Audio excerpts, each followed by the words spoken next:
आज जंग जी सारे आज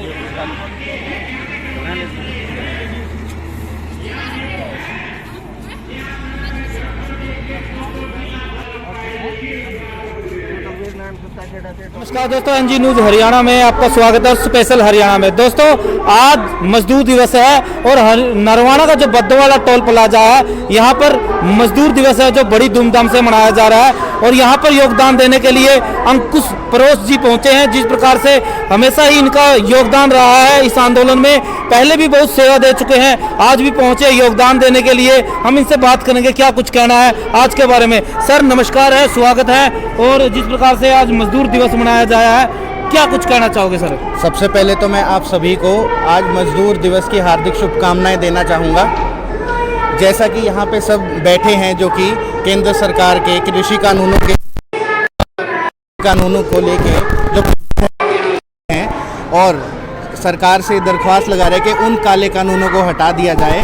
और जैसे मैं दिल्ली यूनिवर्सिटी में पढ़ता था तो वहाँ मैं IAS IPS की तैयारी करने के लिए गया था। अच्छा सर। तो लेकिन मैं हमेशा अपने पिताजी के साथ सोशल एक्टिविटीज़ में इन्वॉल्व रहता था, जैसे एजुकेशन बेस्ड कोई एक्टिविटीज़ हो या फिर किसी को स्कॉलरशिप देनी हो जो कि इकोनॉमिक रूप से बच्चा आगे पढ़ाई कंटिन्यू नहीं कर पाता। तो जब मैंने देखा कि केंद्र सरकार के इन कानूनों से किसान कितना पीड़ित है और कैसे सरकार उन्हें मतलब इसको हटा रही है और उनका रास्ता रोकने के लिए सड़कों पे कीलें लगाई जा रही हैं, तो तब मैंने फैसला लिया कि मैं इसमें अपना योगदान देना चाहूँगा। और मैं जब तक ये आंदोलन चलेगा तब तक मैं इस आंदोलन में अपना योगदान देता रहूँगा। और मैं सभी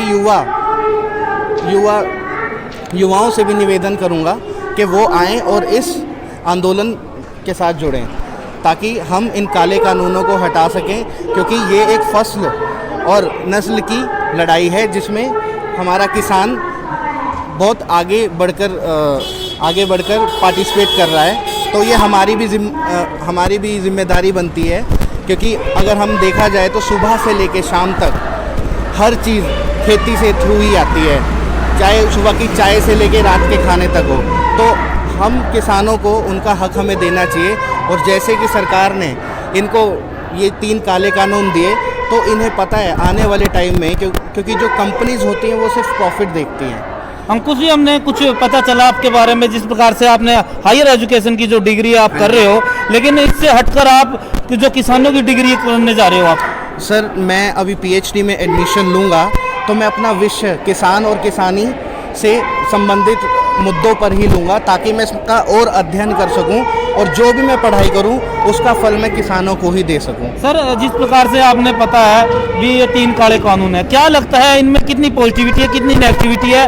क्योंकि किसान इन कानूनों को वापस करने के लिए लड़ाई लड़ रहा है और सरकार इनको कह रही है कि ये फायदेमंद है। तो क्या आपने भी पढ़ा लिखा हो इनके बारे में? सर जब मैंने इन कानूनों को पढ़ा तो ख़ास तौर पे मैं ये कहना चाहूँगा कि इन्हें बहुत अच्छे शब्दों के साथ सामने परोसा गया है, लेकिन अगर हम इसको अच्छे से अध्ययन करें और जहाँ जहाँ ये चीज़ हुई है रिजल्ट की बात करें तो कुछ साल बाद ऐसा होगा कि ये जितनी भी ज़मीनें हैं वो अपने पैरामीटर्स जो होंगे फसल के वो इतने हाई कर देंगे कि वो कॉन्ट्रैक्ट जो दाम अभी मिलता है फसलों का वो उससे भी कम मिलेगा। तो कहने का मतलब जिस प्रकार से जो किसान लड़ाई लड़ रहे हैं सही दिशा में जा रहे हैं, वो सही दिशा में जा रहे हैं। अच्छा सर, जिस प्रकार से जो आज मजदूर दिवस है, योगदान देने के लिए आप पहुंचे हो, पहले भी आपका योगदान रहा है किसानों के प्रति, तो आज किस प्रकार का योगदान देने के लिए आप पहुंचे हो? सर पहले आप दूध देते हो 15 किलो?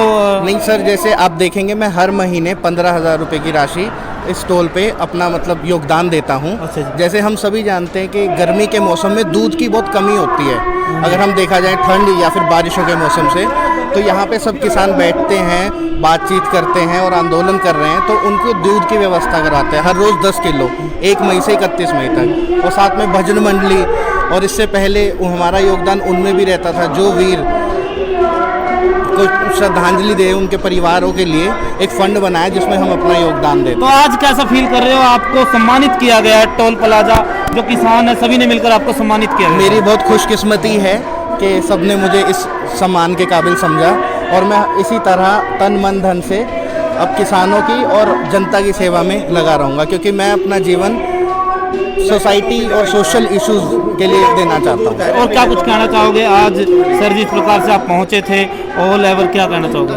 सर आज का एक्सपीरियंस बहुत अच्छा रहा और मैं चाहता हूँ आगे भी ऐसा रहे, सबका उत्साह बढ़ा रहे और सब इन काले कानूनों और जो रिसेंटली श्रम कानूनों में संशोधन हुआ है उनके खिलाफ भी एक आंदोलन हो। ठीक है, हमारे साथ अंकुश प्रोच थे, वो लगातार अंकुश प्रोचा तो वो लगातार जो किसानों के साथ खड़े हैं और युवा साथी है जो संगठन है छात्रों का उनके साथ भी हमेशा कंधे से कंधे मिलाकर खड़े हैं। और जिस प्रकार की बात करिए वॉलेंटियर की, वॉलेंटियर में भी इनका अहम भूमिका रही है, किसानों के जो कार्य चला हुआ आंदोलन चला हुआ है। देखते रहिए NG news Haryana, special Haryana, वंदे मातरम। सभी को अपना परिचय देना चाहूंगा। मेरा नाम अंकुश परोचा है, मेरे पिताजी का नाम राजेंद्र कुमार परोचा है। मैं पंचकुला का रहने वाला हूं। मेरी 10वीं और 12वीं की शिक्षा चंडीगढ़ से हुई है और हायर एजुकेशन के लिए मैं दिल्ली यूनिवर्सिटी से पढ़ा। मैंने वहां से बीए ऑनर्स ज्योग्राफी की और मास्टर्स मैंने दिल्ली स्कूल ऑफ इकोनॉमिक्स से की। मेरा सौभाग्य था कि मेरा इतने अच्छे इंस्टीट्यूशन में एडमिशन हुआ जहां से हिस्टोरियन रामचंद्र गुहा और अमित मिश्रा जैसे लोगों ने शिक्षा ग्रहण की। जैसा कि आप सभी जानते हैं कि इस आंदोलन को चलते हुए 5 महीने हो गए हैं। मैं उन सभी साथियों को नमन करना चाहूँगा जिन्होंने इस आंदोलन को इतने सुचारू रूप से चलाया। ऐसे तो कोई अपना घर भी नहीं चला सकता। और मैं आप सभी को ये विश्वास दिलाता हूँ कि सरकार को ये काले कानूनों को वापस लेना होगा, लोकतंत्र की जीत होगी और सरकार की हठधर्मिता हारेगी।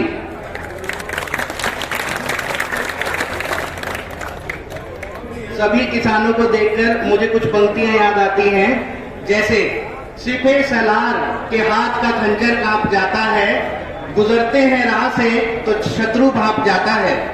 सिपे सलार के हाथ का खंजर कांप जाता है, गुजरते हैं राह से तो शत्रु भाप जाता है। मेरी खामोशी को मेरी बुज़दिली मत समझना, हम धाक देते हैं सिकंदर कांप जाता है। और आज के शुभ अवसर पर मैं सभी को मजदूर दिवस की हार्दिक शुभकामनाएं देना चाहूंगा। अगर हम इसके इतिहास के बारे में बात करें तो 1886 में जो आंदोलन अमेरिका के शिकागो शहर में मजदूरों ने किया था, उनका जो मेन मोटिव था वो ये था कि उनसे 15 घंटे काम करवाया जाता था और उनका शोषण किया जा रहा था। तो उनके खिलाफ उन्होंने आंदोलन किया कि हम दिन में केवल 8 घंटे काम करेंगे और हमारे काम करने के लिए भी कुछ नियम होने चाहिए। लेकिन इस आंदोलन के दौरान गोलियां भी चली, कई मजदूर शहीद हो गए और 100 से ज्यादा लोग घायल हो गए थे। कुछ सालों बाद 1889 में पेरिस में अंतर्राष्ट्रीय बैठक जब बैठी, तब उन्होंने 1 मई को अंतर्राष्ट्रीय मजदूर अवकाश के रूप में मनाने का निर्णय लिया।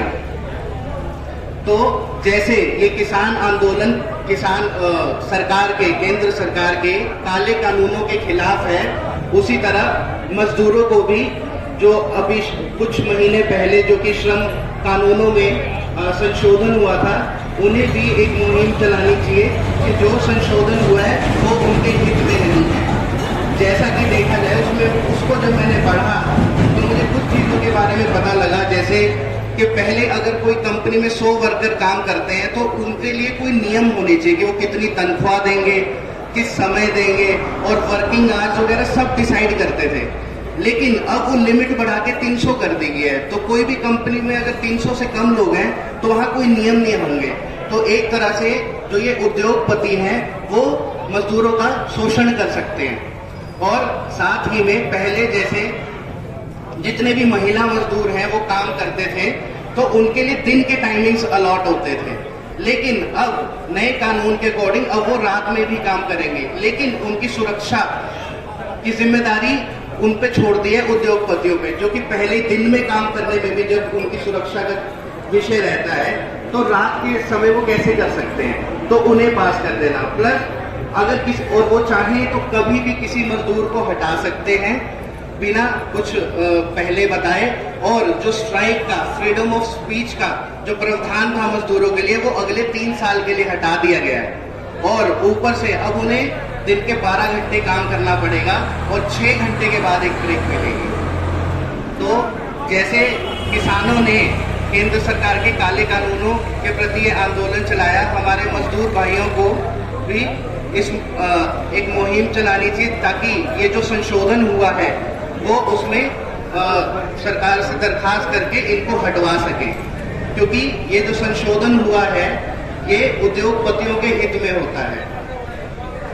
मैं सभी मजदूरों के लिए कुछ पंक्ति कहना चाहूंगा। ये मुल्क व ख्यालात बदल, ये मुल्क की फिक्र व ख्यालात बदल जाएंगे, इस मुल्क की फिक्र व ख्यालात बदल जाएंगे, अगर आप बदल जाओ तो हालात बदल जाएंगे।